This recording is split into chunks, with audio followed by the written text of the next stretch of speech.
Bom dia, meus queridos, graça e paz da parte do nosso Senhor e Salvador Jesus Cristo. Glória ao Pai, ao Filho e ao Espírito Santo de Deus por esse dia ser um dia de milagre. Como eu gosto de falar, nós estamos respirando, então a Ele, ao Senhor Jesus, todo louvor, toda adoração. Meu querido, aprove o Senhor Jesus nessa madrugada trazer ao meu coração essa palavra que nós aqui juntos vamos aprender. Eu peço a você, sentir no seu coração, com certeza compartilhe, porque é uma palavra revestida com poder celestial. E o meu desejo é que você seja visitado, tocado pelo Espírito Santo de Deus. Meu desejo é que esse dia seja um dia de alegria e de vitória, que você receba da parte de Deus a melhor notícia. Meu querido, que aconteça no seu lar, que aconteça onde você está nesse momento, a salvação que só o Senhor Jesus pode lhe dar. Por isso, se você não fez ainda, não tomou essa decisão, qual? De aceitar Jesus como seu único e suficiente Salvador da sua alma, faça isso, porque está para acontecer algo extraordinário. O que? Maranata, ora vem, Senhor Jesus. Hoje eu te convido, anote aí, livro de Mateus, sim, o livro de Mateus, capítulo de número 26 e verso 48. Eu quero falar sobre este texto, ou melhor, sobre este versículo aqui citado. E o que o traía? Tinha-lhes dado um sinal. Gente, isso me chamou muita atenção.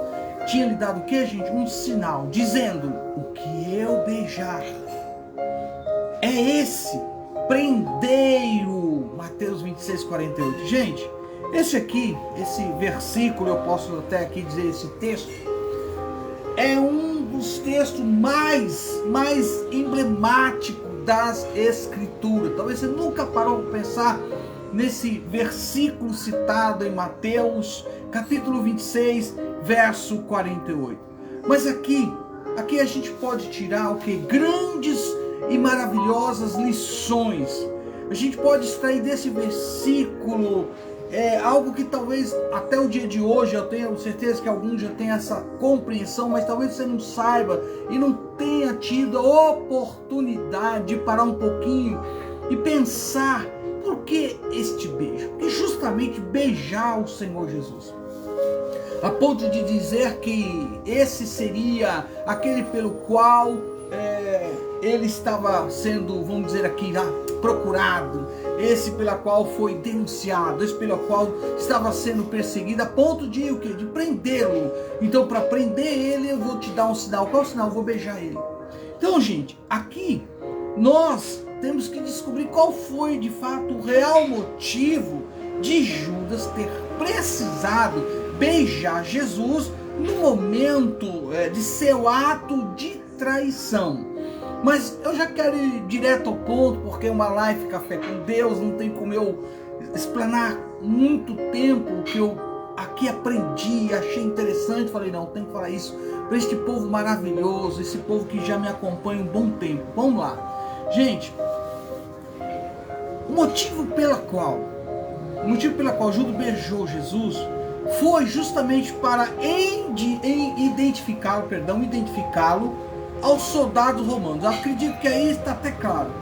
Mas a pergunta é: por que Jesus precisou, gente, ser identificado com este beijo? Bom, vamos lá juntos aqui mergulhar um pouquinho nesse texto citado. Jesus, para quem não sabe, Jesus, sim, o nosso Senhor e Salvador Jesus, ele não dispunha de uma túnica, gente, brilhante. Por exemplo, ele não se colocava sobre um estrado, um púlpito, debaixo de luzes, holofote. Não.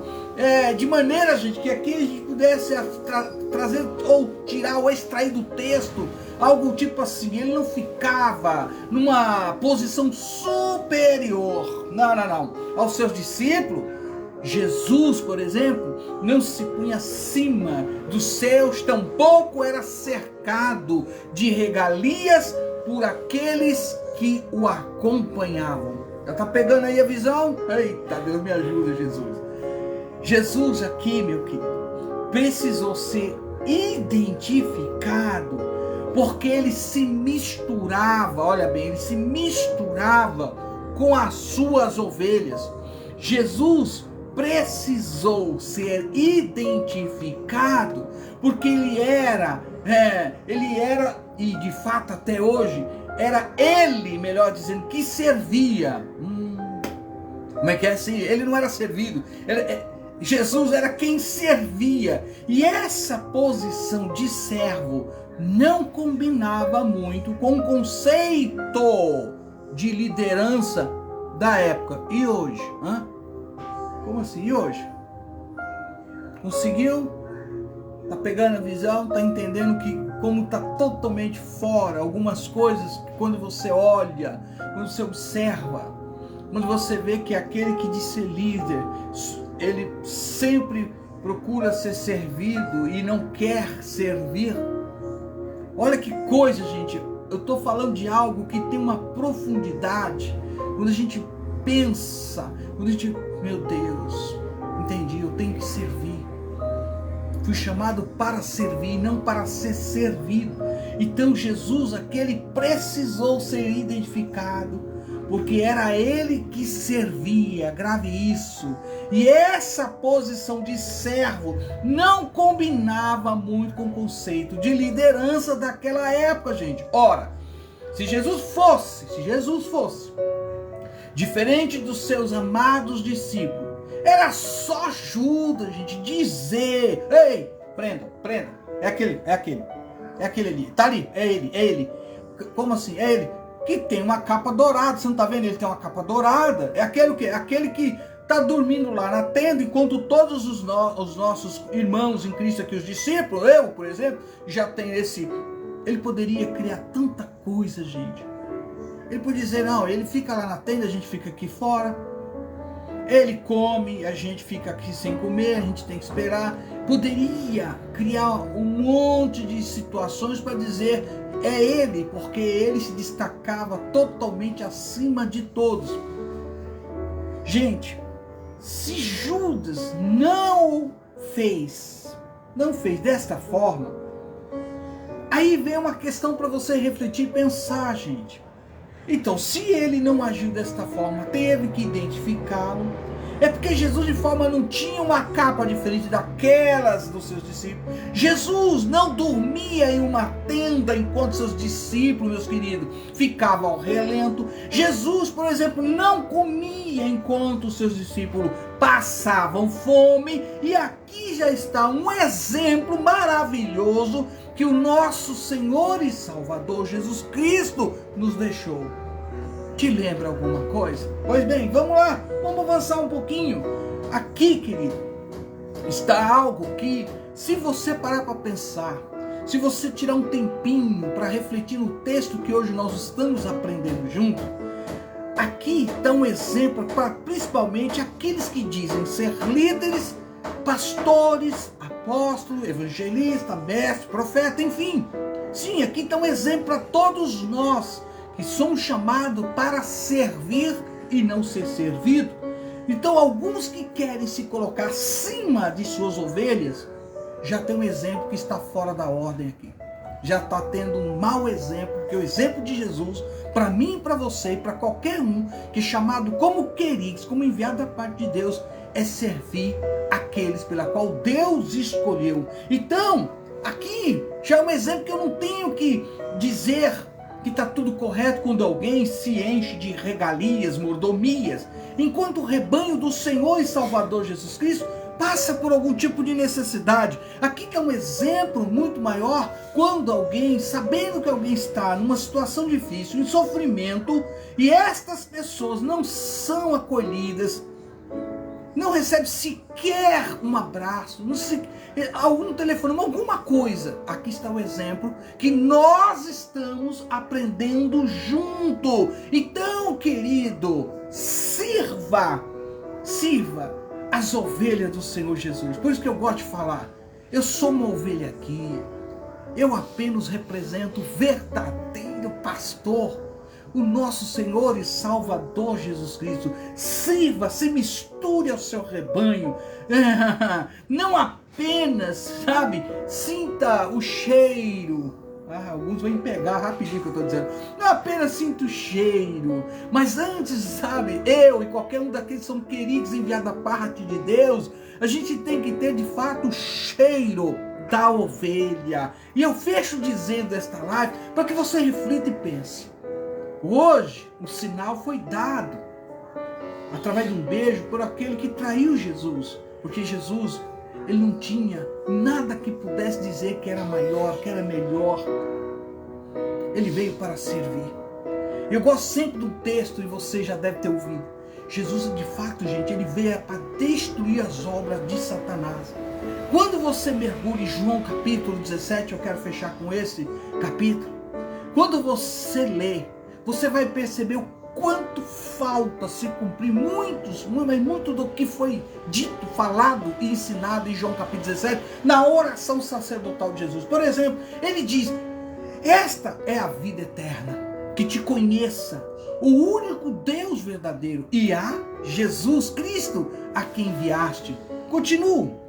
A minha oração, Jesus dizendo, a minha oração não é apenas por eles, mas rogo também por aqueles que creram em mim por meio das mensagens deles. Ele ainda continua, para que todos sejam um, Pai, como tu estás em mim e eu em ti, que eles também estejam em nós. Olha, para que o mundo creia que tu me enviaste. Ai, Jesus continua, que oração poderosa. Deles a glória que me deste, para que eles sejam um, assim como nós somos um.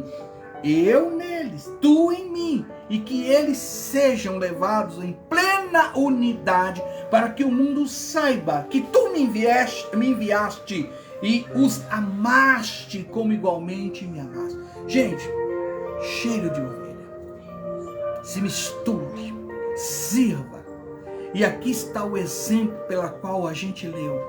O texto diz que Judas daria um sinal, e aí está respondido. Jesus, por isso que eu fico pensando, eu não tenho tanto tempo, mas as coisas vêm florescendo na minha mente, eu fico feliz quando o Espírito Santo revela essas coisas.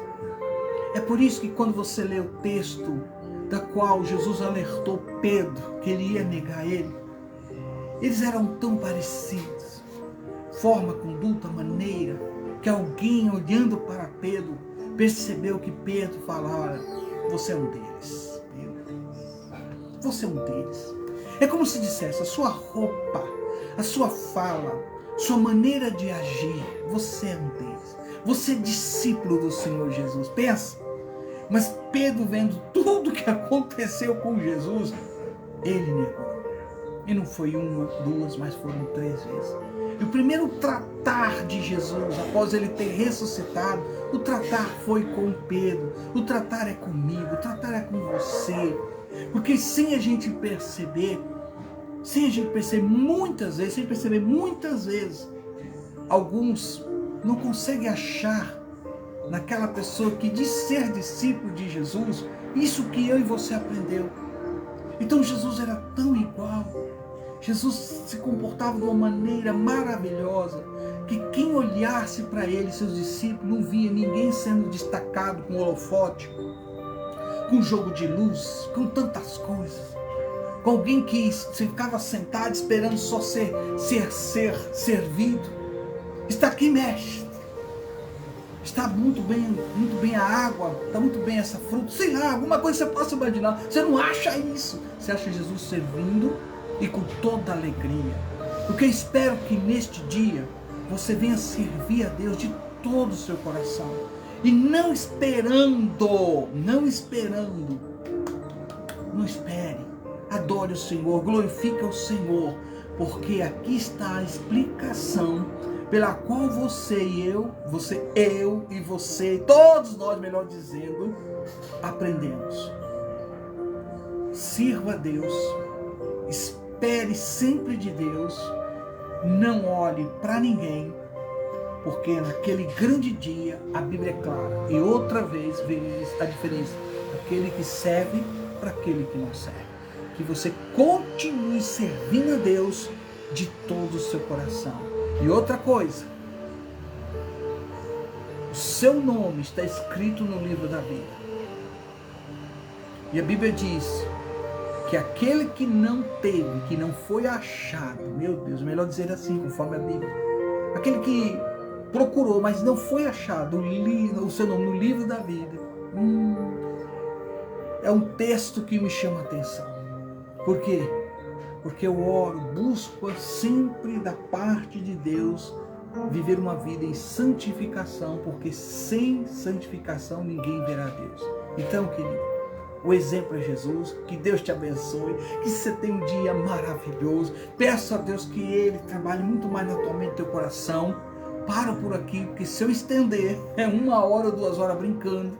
É um texto que traz muitas lições para aquele que aceitou Jesus como seu único e suficiente Salvador da sua alma. Quem vos fala, seu amigo de sempre, queridos, enviado da parte de Deus, anunciando o Evangelho, pregando o Evangelho, para todo aquele que crê, para todo aquele que aceita, e quem aceita, aceitou Jesus. Aleluia! Fiquem com Deus. Como eu gosto de falar no final, gente, glória a Deus.